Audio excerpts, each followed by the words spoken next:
of physical and mental symptoms that would come and go without reason. And all the doctors that I've ever been to don't seem to know what the fuck they're doing. I've been searching for answers for a while, and the polyvagal theory is now bringing everything together. Now, everyone is familiar with the fight flight sympathetic system that we were taught in school. And there's another one, freeze. And recently, I heard of fawn. That's like when someone yells for help or pleads for their life. It's more complex than we were taught. This brings us to the polyvagal theory. The vagus nerve is named for wandering the body. It connects just about all the facial nerves and all the organs. The polyvagal theory is a different way of looking at something that we're all familiar with. It was published in 1995 by research scientist Dr. Stephen Porges, and a therapist, Deb Dana, has really contributed a ton to the application of this science. So if you're interested in more after this talk, I do really recommend checking out their work. There are three parts to this nervous system. There's the dorsal vagus system, named dorsal simply because the nerve runs closer to the back. Think like the dorsal fin of a dolphin. It runs to the organs below the diaphragm, mainly involving digestion. It's the shutdown system. So imagine a mouse in the mouth of a house cat. Is it dead or just playing dead?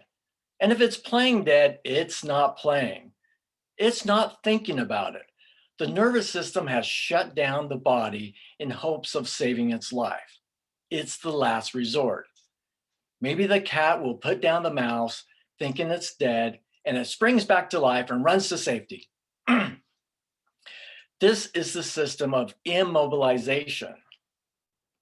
Now, the sympathetic system, this is the system that most of us are familiar with and we're taught in school. It's the mobilization system. When activated, our bodies are energized so we can fight a threat if we think we can take them, or if we don't think we can win, to run like hell. Then there's the ventral vagus system. Named ventral because the nerves are near the front of the body. We're all familiar with this system. We use it almost every day, but you probably haven't thought much about it. It's the social connection system. It's about seeing, hearing, talking, smiling, and more. We'll explore more of this later. So a quick review, the three systems, dorsal vagal, which is like, think like your belly, freeze, shut down, immobilization, and the Q is life threat. It's all about survival. Then the sympathetic, I like to think about it like my chest area, where I'm mobilized to fight, flight. The Q's are of danger, and it's also for survival. And then the ventral vagal, which is mostly around the head and the heart, is all about social connection, safety, creation. So the body responds very differently to the three states. What happens when shutdown response is activated? The body thinks that it is dying, so it shuts down everything it can. Think of a turtle that is attacked and it hides at the bottom of a pond for a bit. It poops and pees to get rid of things that might rot in the body when the digestion system shuts down. The metabolism shuts down as much as it can, slows down the heart, lowers the blood pressure, shuts down the thinking brain, and it will drift down to the bottom of the pond and wait for a while before coming back. And we'll probably come back to the mobilization, sympathetic fight-flight response. So the heart speeds up, the blood pressure increases, the muscles of the face relax, the nerves of the ears shut down, hearing the middle frequencies like normal voice, and increase hearing low and high tones. The low tones are the sounds of predators or danger, and the high tones are like warning, like people screaming or sirens. So we also will get a shot of adrenaline and other chemicals. I mean, like, think of your alcoholic Uncle George last year at Thanksgiving, driving away angry after a fight with your father. And then we come to the ventral vagal system. that those responses are all about social connection. The body is calm and engaging with surroundings. The ears are tuned in to hear human voice. The facial muscles are engaged, like talking, smiling, and even eating. Think of the last time you had a nice meal with friends and family. I mean, without Uncle George.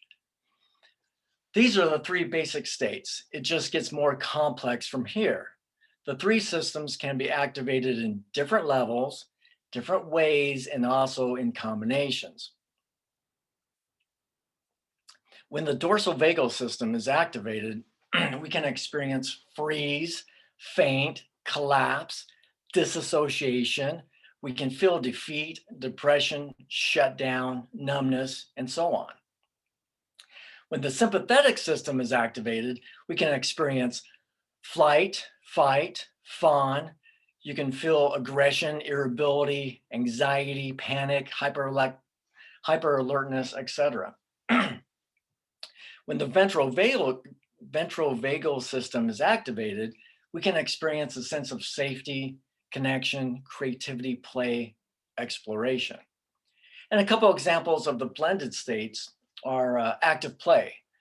That would be the ventral vagal connection and the sympathetic mobilization. Another example would be good sex. That would be a ventral vagal connection and a dorsal immobilization. I mean, if you're having like good, warm, gentle, cuddly sex, but it could be ventral mobilization if you're having some great, hot gorilla sex. Now let's look at trauma briefly. From all the research I've done, I understand it a lot differently now. Trauma is not an event or even the reaction to it, but it's the unreleased experience in the body and nervous system. A couple of experts to check out more about trauma is Dr. Peter Levine and Dr. Bessel van der Kolk. When we have cues of danger, our social system is activated, sympathetic and or dorsal vagal. After experiencing a traumatic event, we return from the fight, flight, or freeze response to the safety system. This is called regulation. In nature, you can see a deer after being chased by a mountain lion and getting away. When it's safe again, it will shake its body to release its energy from the nervous system. Like you might feel jittery after something scary, then go for a run or go to the gym and work off that excess energy. That's just a couple of examples of re-regulation. It can look many different ways, especially with humans. And if we don't get a chance to release this energy, that's when we hold these memories in our bodies, and that's what trauma is. So we actually come out of the womb immature. In contrast to many four-legged herd animals that are walking shortly after birth to keep up with the moving herd, we have large brains. Since we walk upright, the birth canal is narrow. So we need to get out of there before our heads get too large and it's too late. So we're simply not fully developed. So we're actually helpless for quite a while as we grow and mature. So we actually need to learn regulation. Now in polyvagal theory, there is co-regulation and self-regulation. So we learn self-regulation as our mothers, ideally our mothers, teach us by co-regulating. It's called co-regulating because when our mothers soothe us after an upset, our mother actually regulates and comes into ventral vagal system even more herself. So, think about a time when you soothed or held space for a friend or loved one. Didn't you feel better as they felt better? So we've all heard that humans are social creatures, and that makes sense in so many ways. Here's some more of the science, the biology, the nerves of the ventral vagal system. They actually show us that we are wired to be social. So the nerve of the ventral vagal system, it controls aspects of hearing, facial expression, eating, speaking, the heart and lungs, and head turning. The cues of safety with others are smiling, not only with the mouth, but also the facial muscles around the eyes. Because you can remember when you're a kid having a bad day and your mom was trying to get a picture of you and you're like, and she's like, smile. And you're like, and you can tell you weren't in a happy place. But when you're really happy, you actually can see it in the eyes. Vocal prosody, meaning that soft sing-songy voice higher in the range. Think about how you speak to a baby or a pet. Good boy. Oh, you're a good boy, aren't you? Eating. Did you ever consider eating is a social activity? Now, here's the biology to confirm that because it's connected with all these other social aspects in the nerve. Hearing, our middle ear muscles are tuned in to hearing the human voice, the middle frequency range versus the high and low ranges of danger that I mentioned earlier. Breathing and heart rate. Did you ever have your heart rate go up when meeting someone that you found attractive? And it's just the thought of meeting someone and also your heart's just pounding. And also head turning. We like to see someone with an animated head versus being stiff. All these are signs of being in ventral vagal. So when someone else is there, it's a sign that they are safe. So then we feel safe, and then they connect with us, so they feel safer, and so then we feel safer. See, it just goes back and forth. So we were able to get a deeper connection. And then again, this is co-regulation when it's going back and forth. And by the way, so the dorsal vagal nervous system was formed 500 million years ago from our lizard type ancestors. The sympathetic system formed 400 million years ago from our mammalian ancestors. And the ventral vagal nervous system is 200 million years old. So this stuff is deep in our biology. So a quick review. The dorsal is activated when we have a sense of life threat, the shutdown. The sympathetic is when we sense danger. Both are survival systems. And the ventral vagal system is when we have a sense of safety and connection. So this is when we're fully engaged with life, and this is when we feel a sense of creation. So let's think about when we're stressed. When we are stressed, the survival systems are activated. When we are activated to run, fight, or shut down, our bodies shut off systems that are not necessary for those moments of threat, like immune function and digestion, and releasing stress hormones like cortisol and adrenaline.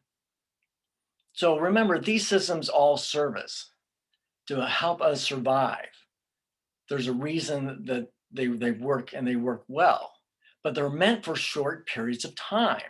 In modern life, we have everyday stress of traffic, when the internet stops working, or wanting to kill the guy in the next cubicle because he won't stop humming.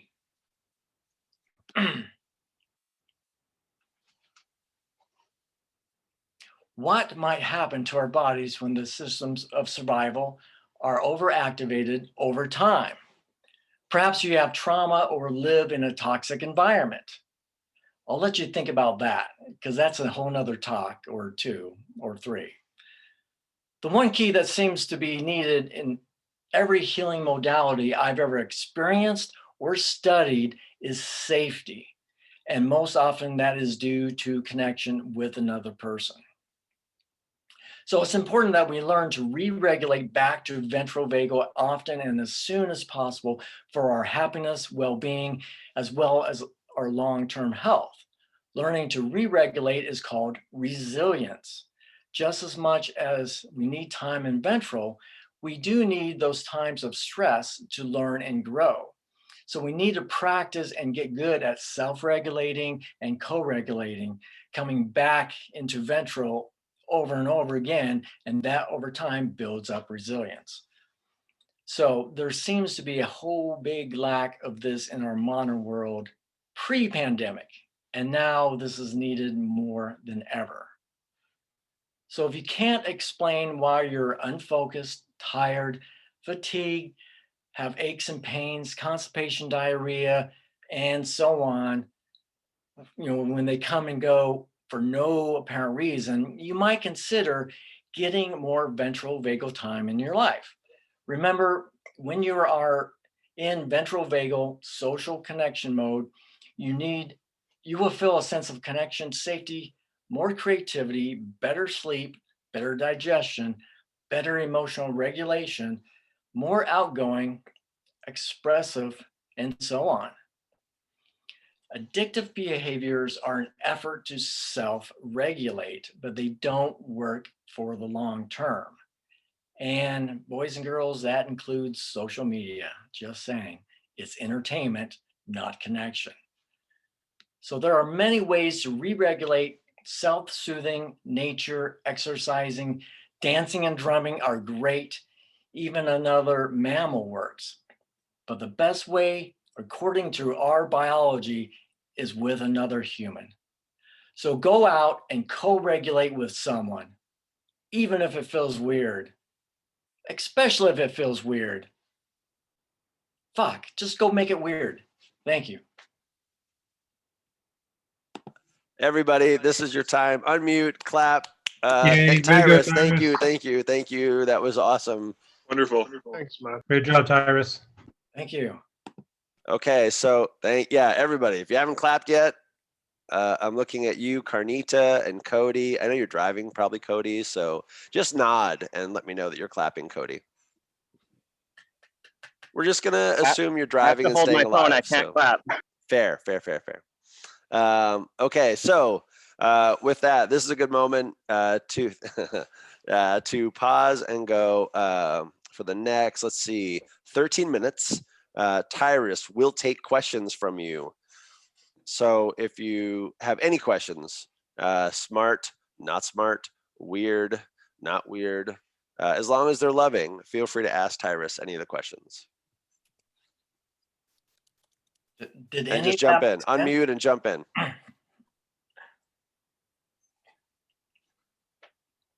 I think that's the best way. Unmute and jump in. Okay, so Tyrus, yes. I have a question for you. What's the Latin root of polyvagal? Like why is it called that? Why do they choose that name for this type of thought process? And real quick, also, there's a question in the chat and how you spell that. Yeah, okay, I can spell it. Yeah, it's poly, P-O-L-Y, and then vagal, V-A-G-A-L, one word for the theory. And so poly means many, and then vagal comes from Latin, from vagus, and it's also the vagus nerve. You can Google that as well, but the polyvagal theory will be much more specific to what I've been talking about, because it's not widespread, even though it's not new information.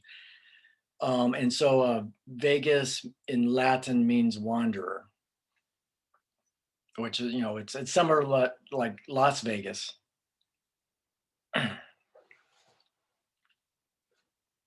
That's crazy. And then someone had Someone have a question? If anybody had a question, now's your time. Put your hand up or just ask away. So do you recommend a particular resource for learning more about this system and how in the moment we can kind of catch ourselves and realize where we are or how we're responding and how to get to the way we'd like to be responding? Yeah, that's a great question. So if you want more of like the science, find interviews on YouTube with Dr. Stephen Porges, and then the the more practical is from that therapist I mentioned, Deb Dana, and she's got a couple books. One or both of them have some exercises you can do to get more in touch with yourself and in your body. And I'm still working on practicing and getting better myself. And the big thing is to practice and learn. It's like I've been through some early childhood trauma and didn't realize it forever. And so it's I've been disconnected from my body. So it's hard for me to feel the subtle sensations that might be more average or normal for other people. So it does take practice. And contact me off later if you want to ask me more about like resources and such. Thank you. Who else has another question? Ty, was that you? No? Okay. So I got a question. Tyrus, why, like this is clearly not your first talk. Why choose this for this group of people? I'm gonna have my own ideas, obviously, but it's obviously something that you're passionate about. Why is it something that means something to you? Yeah, so some of it's just timing because I came across this a couple months ago, and it was one of those holy shit moments. Like, this makes sense, and it ties together so many little details that did not make sense before. And I mean, every day, I mean, even just a couple hours ago, I had another aha, like, oh, well, that explains that. It's like, so so it's very current for me, and so that's why I have some passion. And it's been a very long journey for me to find answers, because the Western doctors and industry is not very good with trauma and chronic illnesses. And from my research, chronic illness is basically due to trauma. Okay, I have a follow-up question. Yeah. Let's say hypothetically, 100 years down the road, a historian is writing a history book, and they're including the new thought paradigm of polyvagal theory, and why the Professor Tyrus Watson, had revolutionized the idea of polyvagal theory. What do you think they would write about you if you were projecting forward? I mean, what comes to my mind is that this isn't new. This is simply biology. And, if I had a big influence, that they might be talking about me in 100 years from now is maybe simply getting it out to the masses. I mean, this literally is life-changing, world-changing. If this is, if people understand what's really happening, this is freaking biology. So based on that, it sounds like the title of your book, which you don't need to pay me the rights for, would be The Polyvagal Prophet. Feel free to run with that if you need to. I like that. Anyone else have any thoughts, any questions? Any just like, and even if you didn't agree with them, yeah, ahas would be great. Like anything that struck you. If you're not listening to this, then why are you on here? I'm a little If it didn't give you questions, what's wrong with you? I heard someone. What do you think is a good determinant about like which people are best for you to interact with? Is it something that you're just going to know internally, you think, like as a response? Or, I mean, is it always going to be the same with any person, you think? No, absolutely not, because some people are not safe. And so that's a great question. So, is what I've been teaching workshops with holding space. And so having trust with another person takes time. And so, sometimes you might feel an intuition of like, well, this person's safe, and you have a deep connection right from the beginning, and that might be accurate, and that's fantastic. You might have that feeling and then might be wrong and find out later, like, wow, this guy wasn't trustworthy at all, but I trust him too much. So trust, safety, respect takes time. It takes, so that's a great question. Does that answer it? Do you have anything else?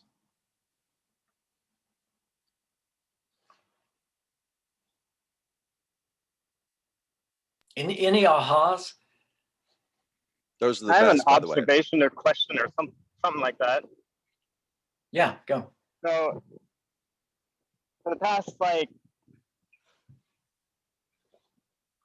a few years ago, I went to Utah and was completely isolated for about 2 years from anybody and everybody. And I felt it was very, very healthy for me Yeah, because I don't think that I felt comfortable being just with myself. And I wasn't happy just sitting there with my own thoughts. And I think there's something to be happy being alone with yourself. I haven't had sex in over a year and I don't need it. Yeah. I'm sorry. Can you give a talk on that for the next Tainted Love Talk? How we survive without sex for a year? I feel like we could all benefit from that. Oh, it's gonna be probably 2-3 years. That's some isolation. So yeah, I mean, there's a word that I recently came across and just had a new appreciation for was solitude. And so that's when we're alone and we're happy, we're enjoying it. And then there's being alone, which means no one's around. But then there's isolation, which to me, I feel like when I'm isolating, I'm withdrawing and in an unhealthy way. It's like, I maybe I feel danger and then I'm hiding myself. And so I'm not getting that connection. And so if I can ask you, Ty, are you connecting with nature much? Yeah, I live in Hawaii for the year. I go on 6 miles worth of walks every day. And some of the best acid trips I've ever had were alone in a dark room. Right. So nature is a great way to connect. And then the psychedelics, that's a whole nother level. But Then again, sorry for cutting in. I also feel like I'm never alone because I have a very, very, very strong connection with somebody that's just always there no matter where I am. I missed the first bit of that. Is it because it's windy? Yeah. Say it again, please. I also feel like I'm never, ever, ever alone because I've got a very, very strong connection with somebody that can never be severed. And it's always like that person is there with me at all times for the last 12 years. Exactly. So you're having a sense of connection and a sense of safety. And so that's a very, very healthy for the body. So it doesn't have to be with another human. Yeah, I don't know if I would describe her as human. Right. Say again? I don't know if I would describe her as human. Oh, that's sweet.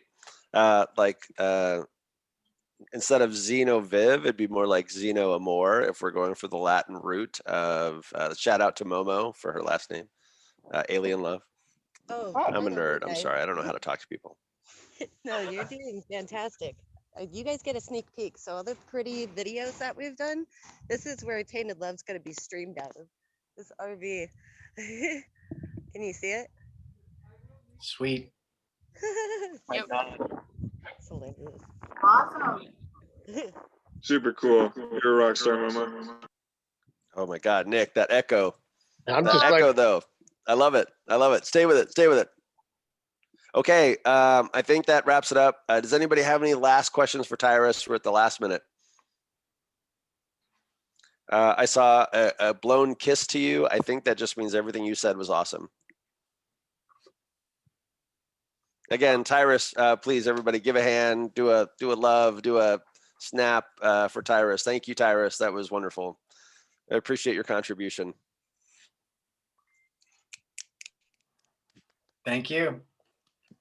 It's weird because we can't make a like group roar of the clapping. I just feel like an ass because I'm doing this right by the, but